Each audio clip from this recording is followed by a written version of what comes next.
She coming through, y'all. It's about to get started. I did Dulce!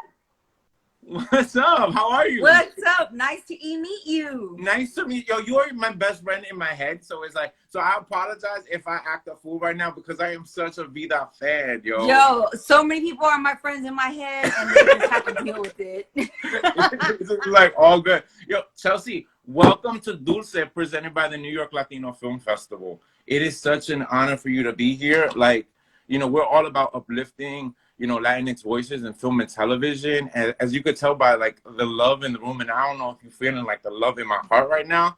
Like Vida's the shit, yo. Vida is the shit, and you are doing your damn thing, Chelsea. Thank you. Like, thank you so much.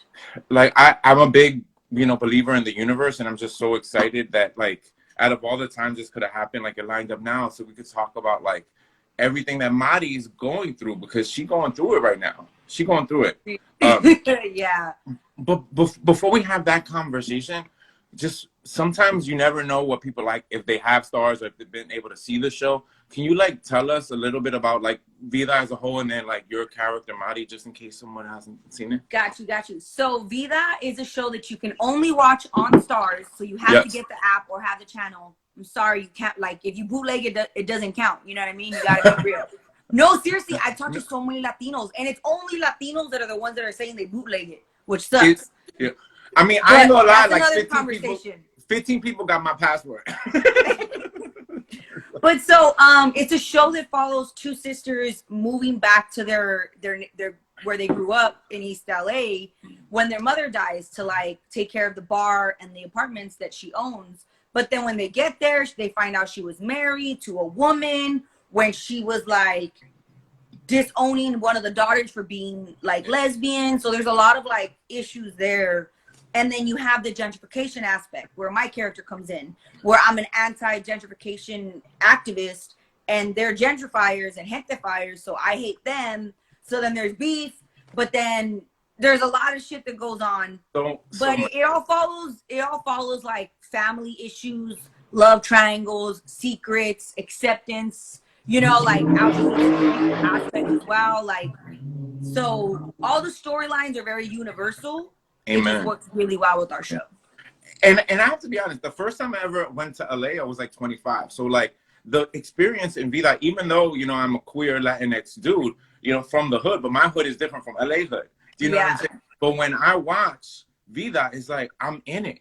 Like I grew up with the Maris, you know what I'm saying? And like to see the Mari story, you know, on TV, it just hits my heart. You know what I'm saying? And that's what I love so much about this show, is that it is giving voice to people who were voiceless. You know? Yeah, if you think about it, like none of the characters are stereotypical. Like there's no cholo, there's no maid. You know what I mean? Like it's human beings living, and that's I think the most refreshing thing is that the writers' room was all Latinx, all brown. You know, all 3 seasons it was all brown. So I say it again, Chelsea. Say it again. That you had that on premium cable or network TV. You know what I mean? Like, so that's such a big deal. And it shows. It shows in the quality of the writing. It shows in the visuals, because correct me if I'm wrong, the 2nd season was all directed by POC women, no? Or something like that? Or it was like, all Latina women, season 2 and season 3. Yes. And season 1, it was all people of color. Yeah. We had Asian, we had Black, we had Latina, like. Yeah. We just got to comment. Tanya Saracho is amazing. She is. Like, that should be X somewhere. Like, you know, because she's a visionary. You know what I'm saying? Because it takes courage to bring a story like this to life, because it's revolutionary. It hasn't been done. You know what I'm saying? So seeing that is just like, so exciting. So people can, correct me if I'm wrong, the 1st season of Stars is available free on the app. For free, yes. Yes. The 1st season is free on the app. Free $99, y'all. If y'all haven't seen Vida, y'all can go. Yes, and then you can like harass your cousin. Y'all can go pool $8.99 or whatever. Because I gave my password, because I'm like, people have to see the show because it's that important.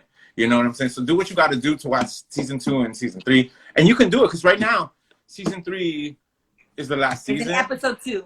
We're at episode 2, so we got a few more episodes, but it's still like the last season, which is it just breaks my heart. Damn. I know. Yeah, but you know what? But we're just grateful that it exists, and we get to still celebrate. You know, and that's the thing where, like, if you think about, like, the last 10 years, like, there was the George Lopez show. There was Islos High. Then there was Jane the Virgin. You know, they all happened at different times. And this, right now, the last couple years, it was Vida, One Day at a Time, and On My Block. And then this year alone, there's like 5 new shows. Yeah. Gentefied, the expanded universe of Ashley Garcia, The Baker and the Beauty, which I am seriously obsessed with. Yo, we like, both seriously obsessed with. We've had, you know, Roswell, New Mexico has another season. Station 19, like the United We Fall is supposed to be coming out soon. Like, there's just so much more content now. So we have to get behind those shows and we have to watch. Yeah, because exactly, we have to show up for each other. You know what I'm saying? Because in like the larger scale of Hollywood, they just kind of throw us together. You know, so and it's easy to kind of keep that mentality, but it's like, nah, yo, even though that experience may not be exactly my experience, I gotta show up for my people. You know what I'm saying? Because that's the only reason why we're having so much content, because people are finally realizing that our stories matter. You know, our stories deserve to be told, and like there's dollar signs behind it too. Like, and it doesn't have to be the same thing. Vida is nothing like Baker and the Beauty. Not at all. You have aliens in Roswell, New Mexico. You have firefighters in Station 19. Like, it's so diverse, and that's something that's so important that people have to see. Like, all brown people aren't the same. You know what I mean? Like, and we have differences in our own walks of life. Like, even 2 people living in Boyle Heights have different experiences growing up. You know what I mean? Like, I mean, One Day at a Time, Gentefied, and Vida all take place in Boyle Heights, no? Yeah, I think so. Yeah, so or something like. I mean, yeah, maybe at least 2 of them. At least 2 out of the 3. Yeah, I know Gentefied in Boyle Heights. Vida is, and I think, you know what? I think One Day at a Time is Echo Park. Okay, that's what my bad. I live in the Bronx, so the Bronx is just like everything in California is Nebraska. No, so universal themes. Yes. Mari just experienced something huge that at some point everybody got to go through. And it's all fucking Johnny's fault. I'm so mad at Johnny. Well, you know, and that's the funny thing is that a lot of people have asked me that, like, is she mad at him? And I think that there is some anger that she has towards him. And that's why she does say, like, if you only had taken him to his appointment, Johnny, like, if you only did that one thing. But then at the end of the day, she also blames herself because she got kicked out. So she wasn't there taking care of her dad. Well, that's the thing. And then the last scene with Mari in the bed, she finds the conchas. So he wasn't even taking care of himself. So it's like there's not one person to blame. You know? It's all of us. For those of you who don't know, like, Mari is the ultimate caretaker, and that's what I like. She is like, she got everybody's back, and I think that's why, like, in my head, like, me and Mari are the homies, because it's just like, you know, that's the friend that you want. You know what I'm saying? In the one who's gonna show up with you, the one who's gonna get locked up with you. You know what I'm saying? You know, and you know, seeing her journey throughout the show has been so exciting. What they're like, we love her. We love Mari. What has been the most exciting thing about playing Mari, about bringing her to life? It's playing someone that's so badass and such a chingona that is also victim to machismo-ness, that's naive when it comes to men, like Tlaloc. You know what I mean? Like, that's the biggest thing where when people hitting me up and being like, oh, why is Mari so stupid? Or I can't believe that she's a chingona. But it's like, that's what people like. That's a real person that has strengths and weaknesses. And I love being able to portray that, you know, and it's super important to just be able to play a human being, you know? Yeah. I mean, I'll speak for my damn self. I have made so many bad judgments when it comes to love or like dick. Like, whatever. Like, it is like, it's just like, oh man, I was worse than Mari at 18. I was right. Like, you know what I'm saying? It's just like that's universal experience. You know what I'm saying? Because no matter how bad as she is, she's still a human. You know, and like we're all doing our best, and Mari's doing her best within the circumstances that she have, with the machismo, the toxic masculinity in the household, and everything that's happening around her, and the gentrifiers and the gentrifiers. It's just like, but that's why we root for you. You know. Yeah. I have and to then say, I think another thing too is at the end of season 2, well, in the middle of season 2 and at the end, she realized there was a gray area because she had always believed like there was gentrifiers and it was her people against them, you know? Yeah. And when she was living with the sisters, Melly, hi Melly. Yo, what up? Thank you for when she watching. was living with the sisters, she realized there was that gray area. Mm-hmm. And that's why she ended the season not being a part of the protest, but not stopping it either. Because she's like, shit, I've always believed this and that. And now there's here. What do I do? And how does that shape her? So I'm really excited for that. You see that going into the season, into this new season. You'll see that play out throughout the rest of the season. And that just speaks to the beauty of the writing. You know what I'm saying? The beauty of the writing, because that's humanity. Do you know what I'm saying? Until you learn how to see yourself in the other person, that's how we collectively grow. That's why Mari's growing. Do you know what I'm saying? Because she may not see herself, you know, all the time in like Lynn, you know, shout out to Melissa, but she's learning, and like that's how we collectively grow. And like it has been so beautiful to watch your character grow. Like that moment when you show up with the lipstick in that last episode after being like told not to, and you're like, nah, I'm suiting up, yo.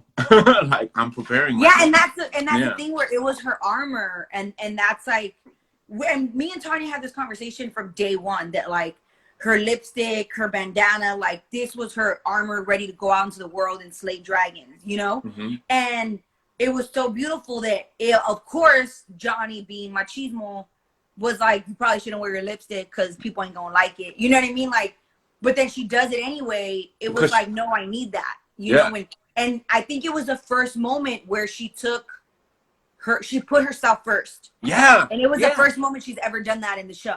Yeah, you know because I mean? oh my God, because oftentimes in Latinx culture, it's like, no, that's selfish. You got to do it for the family, with the family, and it's like, no, it's like that, like that's self-full. You know what I'm saying? Like you can't go around living your life trying to please everybody else. Like you got to make sure you got you. And Mari has been spending so much time making sure that everybody else is taken care of. Like it's like that episode, you did that shit. You did it because we really got to see you like the evolution. You know, and with that being said, so like I lost my father 7 years ago. So when you had that moment and I've cried that cry, like that guttural. What was that like when you did the read through and you knew, oh shit, okay, this is happening, and then having to deliver it that second, because that's a lot. Yeah, well, luckily Tanya had told me and Carlos beforehand, like season 3, he's good. dying. You know, so we knew that, but we didn't know exactly how it was gonna turn like out. But it was super surreal because a couple weeks before, my mom had a health scare, which I thought was a stroke. Like I was on the phone with her and she was literally like, Chelsea, I can't close my eye. Chelsea, I can't move my mouth. Like, and she's like, I'm having a stroke. And I live like half an hour away from her. So I'm like, oh, okay, we got to call 911. So I three-way 911. The paramedics were like 4 minutes out. I got in my car and I was driving. And I remember I literally had to call my friend Bobby and be like, yo, you need to talk to me on the phone because my vision is blurry. Like I couldn't see in front of me. And like, I got chills right now. But so for those 30 minutes that I was driving, I literally thought, fuck, I'm going to lose my mom. And my mom is like my heart. You know what I mean? Like, I know the parents and kids have a good relationship and they're tight, but like me and my mom have always been partners, like since I was a kid. Like we were husband and wife sort of thing. So it's a little different for me. But so luckily when I got to the hospital, it ended up being Bell's palsy. So it was just her face. It wasn't like her whole thing. But I remember like that feeling and just being like, oh my God, like, So I use the substitution method in my work and I connect to like real shit in my life. So I connected to that. And my mom actually came to visit set that day, my mom and my niece, and they had left, like, because I was like, okay, like, I got to get emotional. You got to leave me alone, because if I see you, you know? So they left. So, like, after I did the scene, which ended up coming out, like, I think we did 2 takes, but they used the first one. Like, the first take was it. And then we tried to do another one, and I think we were both like, this wasn't the same. Like, it was that one. But so once we were done, I was walking to Crafty and I called my mom and she didn't answer. So I just started sobbing. I was like, why isn't she answering? And then like, I called her and then finally she answered the phone. I was like, why would you do that to me? And I was legit like crying all over again. And then people were like, wait, what's wrong? What happened? And I was like, she didn't answer the phone. Like, it was crazy. But that just goes to show that you were there. You Yeah. you had it already and accessible, and it was like, and then the mind. Yeah, the mind and that's the thing that I've been feeling. I feel so grateful and honored to have portrayed that as real as I did, because that's the one thing that I keep getting. Like, yo, that was me when my my parent died. Like, that was me. Like, somebody even told me they found conchas in their dad's bed. Like, legit same thing. Like, that they went into the room to kind of like sit with their like last moment or whatever, and there was conchas. So like, it's crazy that it was written that way and it happened to real people. But yeah, it was just such a surreal moment, and to be able to again give a voice to people that maybe, like you said, like you felt it, you know, like. But that's the power of the show, and you do that episode after episode. All of you guys are doing an episode after. I have to. Someone says they cried with you, like it is for any, because there's. I mean, at least there's no greater loss. Like, it's one of those things where you experience that and your life is forever changed, you know, and it's up to you. Like, you know, how do you cope with it? Like, for me, like, you know, that was a major catalyst. I like lost 200 pounds. I was like, I'm, you know, stopping drinking. I'm like, you know what I'm saying? So my question is, what can you tell us about like how this will affect Mari? You know, because losing a well, I think the biggest thing is that Mari has always been weighed down by her family, like by her dad and her brother. So now you're not going to see that weight on her. And you finally see her kind of doing for her. You know what I mean? Like, that's going to be the biggest thing. Which, like I said, the first little step was her putting on that lipstick, whether her brother said no or not, knowing that her tia was going to be mad, but like, this is what I need to do for me. So you definitely see that going forward for the rest of the season, which I really the emancipation of Mario. Just like Mariah. That was Mariah's best album. You know what I'm saying? That weight is lifted. You know? Talking about, you know what I'm saying? So I mentioned this before. This is the last season of Vida. You've shot it. Tell us about that last day. Like, what was that like for you, your last shooting day? What was that like? It was crazy because we were filming when like the fires were happening. So like they were filming like the stuff from episode 1 at the house, and like had to cut like half the day, and they had to go back and do it. So we filmed like 3 Saturdays while we were filming. So the last day was a Saturday when it was just me. So everybody else had wrapped on Friday or Thursday, and I was the last one. So everybody got drunk on Friday, and I couldn't get drunk to work the next day. Damn. But it was crazy but fun at the same time. I had scenes with a couple people, but like that weren't like the series regs or like the regular people in the cast. But that's good because it was your day. Everybody showed up at the end, so everybody was there for like the last hour or so. And my niece was able to be an extra. She walks in the background at one moment because she's obsessed with the show. And she could actually watch it because she's legally blind, so she can't see what's going on. But I still cover her face because she's only 11. But she just loves, like, oh my god, she's obsessed with Lynn and like her character and stuff. So we were able to have her be an extra. So my mom and my niece were there, and I'm like yelling through this window, and that was my last like scene and my last take. And then Tanya comes out, she's like, that's a wrap on Chelsea, that's a wrap on Vida. And we're just like crying, and like it was just beautiful to have everybody there and be so thankful, like, because it was crazy when we did the first season and when we wrapped the first season, we didn't know what it was going to be. We made something that we loved and that was fun and was unique, but we didn't know how it was going to be received. So to have all 3 seasons on Rotten Tomatoes be 100% is like surreal, you know? So like after season 1, when we went into season 2, we were kind of like, oh shit, this is dope. Like people are loving this. Like, oh my God.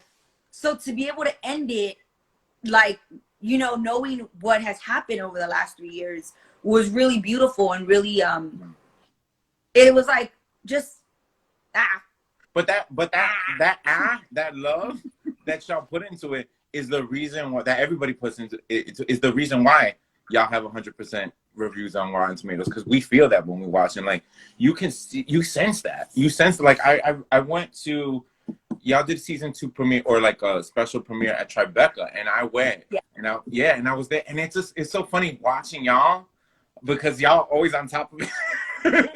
Oh my God. Yeah. Yo, I tell so... Carlos, like, yo, you have an annoying little sister for the rest of your life. Yes. Like, but that's a gift. Do you know what I'm saying? Yeah. So what's the gift that Mari has given you after playing her for 3 seasons?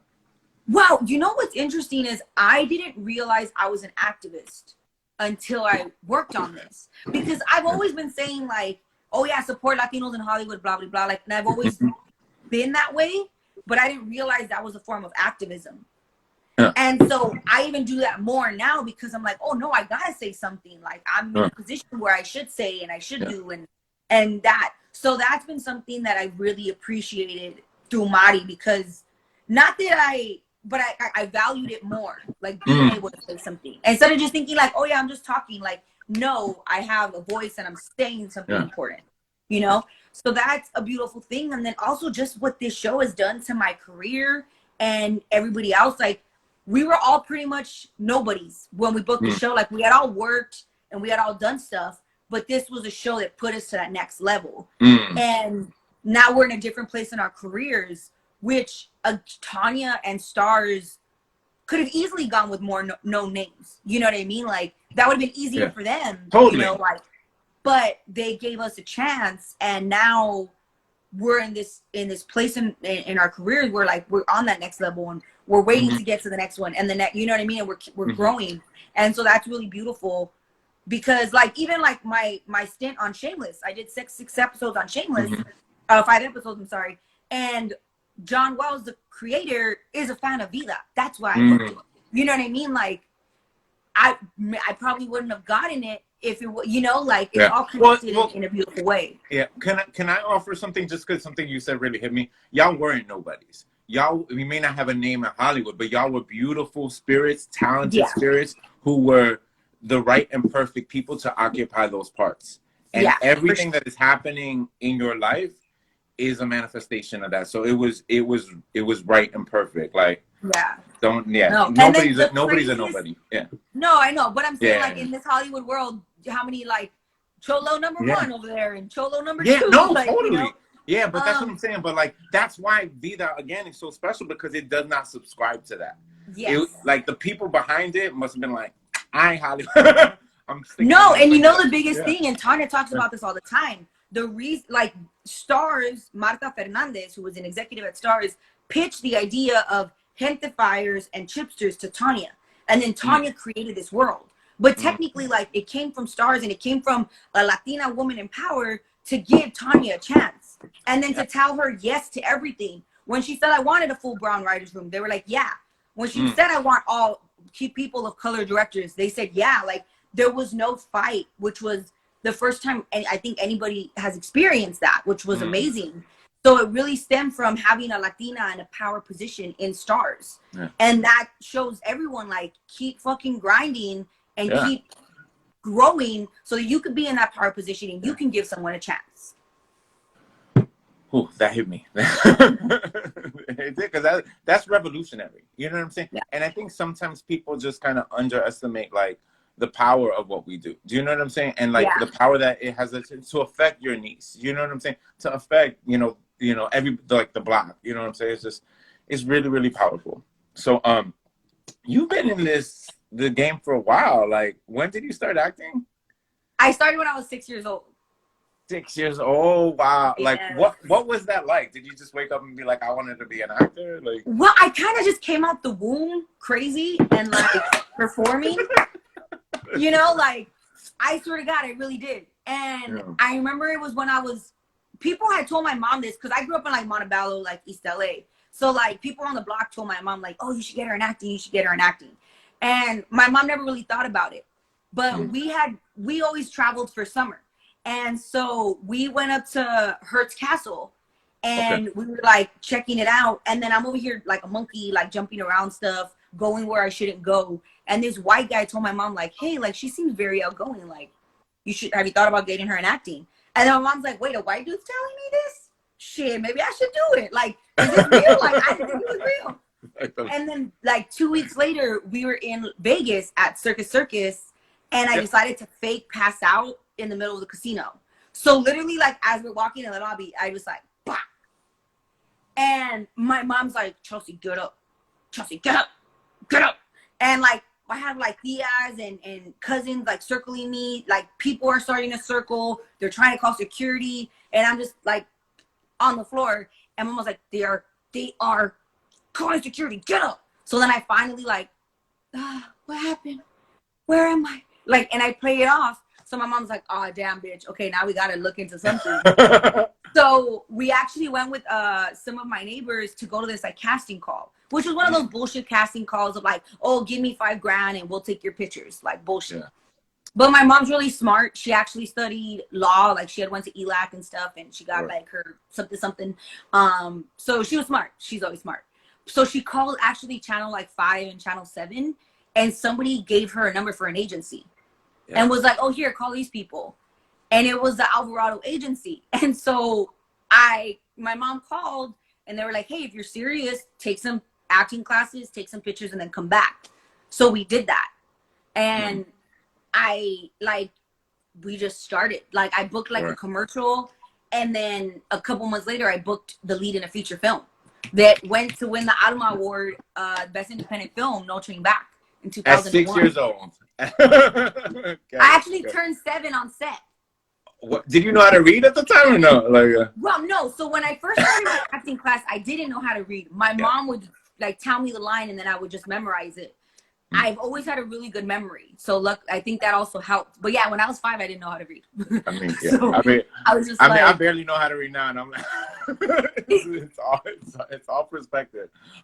So we are almost at the time where we're gonna get some questions from people who are in the chat. So if y'all could do me a favor, if you have a question, could you click on the little question box, so then we can, so I can like, figure it out that way, because sometimes questions be inappropriate. Chelsea, I don't know if you've had this experience. Oh yeah. But with Victor, you know what? when Victor was here, best fans. I have the best fans, because like I'll be on an Instagram live and somebody will be like, oh, show me your titties, something, and then like they start being like, yo, what the fuck? That's so rude. Like, get the fuck out of here. And then like they block them on the thing. Good.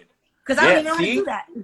Yeah, that's what I'm saying. So it's just like, so I like the little question box because you could curate it, and you know what I'm saying, keep it. I don't see the question box on my side though. I don't know if that matters. I think because I'm the host, it's on my side. Okay, perfect. So I click on it and then I do it. Gotcha. So real quick though, because you got another project out, The Infiltrators, which the Infiltrators, huge indie film, won Sundance, right? Yeah, or like, is it really Sundance? Won 2 awards at Sundance. We gave it its, the New York Latino Film Festival gave it its New York premiere. And now you can actually watch it where? Like, tell us about this. Yeah, I have the link in my bio. The amazing thing about this project is part documentary, part like fiction. So it's all about 2 youths that are DACA get themselves detained in a detention center to help get people out. And so they couldn't get footage of what happened in the detention center. So that's where I come in, where I'm playing the activist that got herself detained. And then Maynard Alvarado's playing the other activist that got himself detained.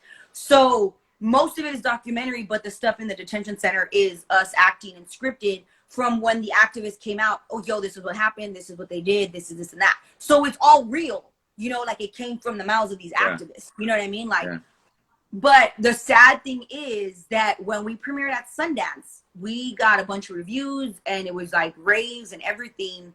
And then a month later, the main activist that was a part of the film, which is why the infiltration happened, Claudio Rojas, he got detained by ICE at his check-in a month later. And then he was deported a month after that. And his lawyer said that all of his paperwork was good. Like, everything was like in order. Like, there was no reason to do it. So the only thing that could have been is they were mad that he spoke out and he used his voice. And so it was retaliation. So not only do you watch the film and support it, which is amazing, but half of the ticket price goes to Claudio and his family because he's in Argentina and we're still trying to get him back. So we can click on the link on your Instagram Live? On my And Instagram bio, then we, yeah, it's you could go to the website, which is infiltratorsfilm.com, if I'm not mistaken, and then you click the link that says like stream the Infiltrators, and then it's like Infiltrator stream something. Yeah, and we're gonna throw it up on the New York Latino Film Festival Instagram for a while too. So okay, perfect. Because like we were saying, we gotta support each other, and this is such an important story. And this is about and then these detention centers were in 2012 under Obama, when he was claiming to only be detaining and deporting criminals.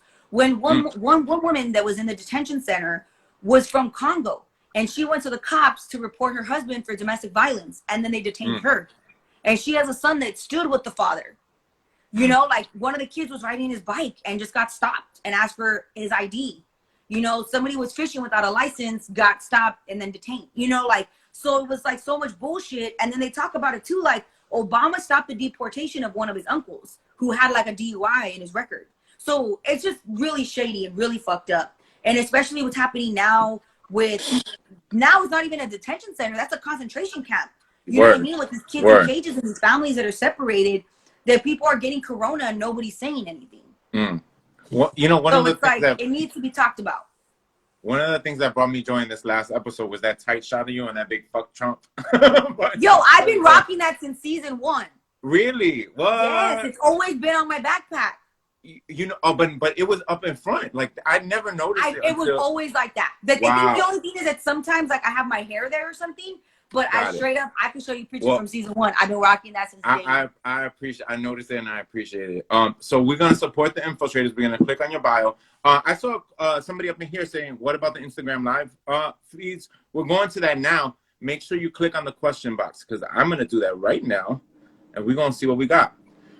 We want a spin-off. Let me read up here. We want a spin-off of only your character on Vida. Fave character for sure. What's your fave aspect of your character? Yeah, that would be amazing. But the problem is, technically, there's Johnny has to be a part of it, and then you know that ends up involving Lynn, which ends up involving Emma. So it would still be the same thing. Yeah, and but you know, my favorite part of Madi is just her badassness and how like how strong-willed she is. That she's down to fight for what she believes in. You know what I mean?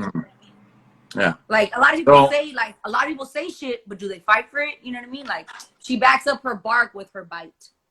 Again, and that's why Mari's still my best friend in my head, yo.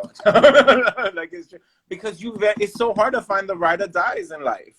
Yeah. So when you find your ride or dies, you gotta hold them. You're tight, and it feels like you. Oh my god! Them. This is a super side note, but have you seen the show You on Netflix? No, I haven't.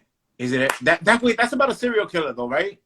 Well, not necessarily a serial killer, but somewhat. But I was going to say something, but you're not going to get it if you haven't seen it. So, never mind. My bad. I was just going to talk about Ride or Die, but you haven't seen it. No, I mean, if you want to talk, I could talk about Baker and the Beauty all day because that's my show. That's like... Yo, I'm so obsessed with it. And I'm so excited of the storyline that they're going for because in episode 1, you could tell, like, so the young sister is a lesbian, or like she likes girls, right? Yeah. And then in season 2, you see that the younger brother Mateo says something about like, yo, like if you like her, call her. You know what I mean? And then in this past episode, Noah kind of spills the beans in front of the parents, and then it was like, oh shit! So the parents were the only ones that didn't know. The brothers knew, and then it's like super like religious parents. How does it work? And Lisa Vidal killed it, like being so emotional. And then I also loved it, like she was saying, like you're too young to know what you want or what you believe. But then when she was with her husband, she was like, how do I not know my daughter? Like she was saying all these things because she was hurt and mad. But at the end of the day, like how did I not see it? And she feels like, you know, it was a really beautiful moment. And again, like just talking about these characters and having these people that are human beings, even though they're characters, you know, like it's just really cool. Yes, it's the human experience, and that's what everyone relates. That's what good writing makes people relate to, and that's why we're fortunate, you know, to have these characters. Let's see if we got any more questions. There's no more questions in the box. If any of y'all out there want to throw some our way, I saw some in the comments. In the comments, were they all right? So we'll go to the comments. Wait. What? Oh, Roman, he was asking about the new movie with Shia LaBeouf. You got a movie with Shia LaBeouf? Collector.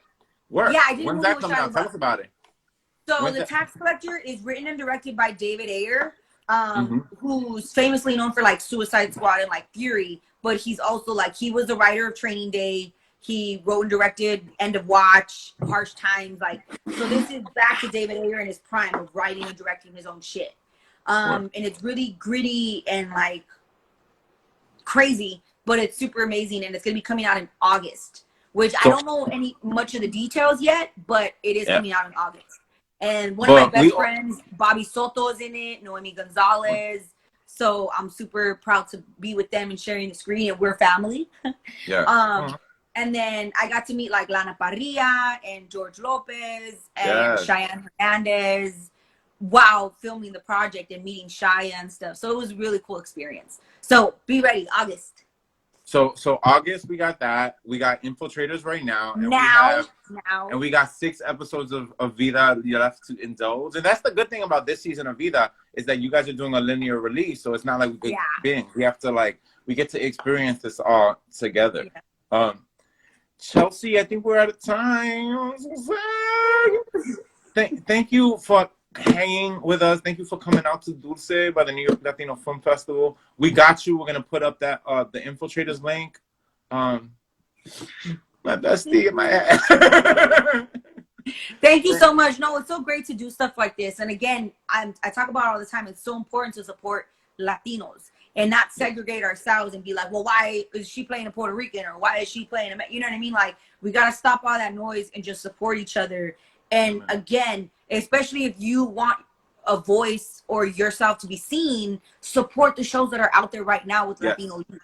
You know, and again, it could be shows like Baker and the Beauty and Vida that are all Latinos, or it can be Station 19 where there's a 1 or 2, or it can be Roswell, New Mexico, where there's a couple. You know what I mean? Like, just showing support and showing studios and executives like, yo, we want to see brown faces, and no, they don't have to be stereotypical. You know what I mean? Like, but we ourselves as the audience have that voice by using our viewership.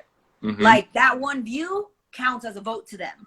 And that's why I do get a little butthurt with like my Latino community that's like bootlegging Vida. And I'm like, how many views does that count as? 5,000, 15, 50? And then like, would our show have gotten picked up for another season if it had more views? Like, you know what I mean? Like, so that's why I get a little like butthurt about my people. I'm like, damn, because it's all you people that I talk to that are brown that were bootlegging it.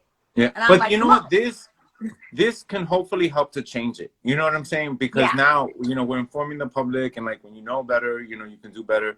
And now, like, people have no excuse now. You can get, if you watch that first season for free on Stars, you will get addicted, and you will make a way. You know, you will support season 2, season 3, so that we can continue to see, you know, our stories reflected on screen. We get to see you working all the time, which it's been such a blessing to watch you over the past couple seasons. We wish you nothing but the best, and we'll continue to support you. Check out Vida on Stars. Peace, y'all. Thank y'all for coming out. Bye. Later.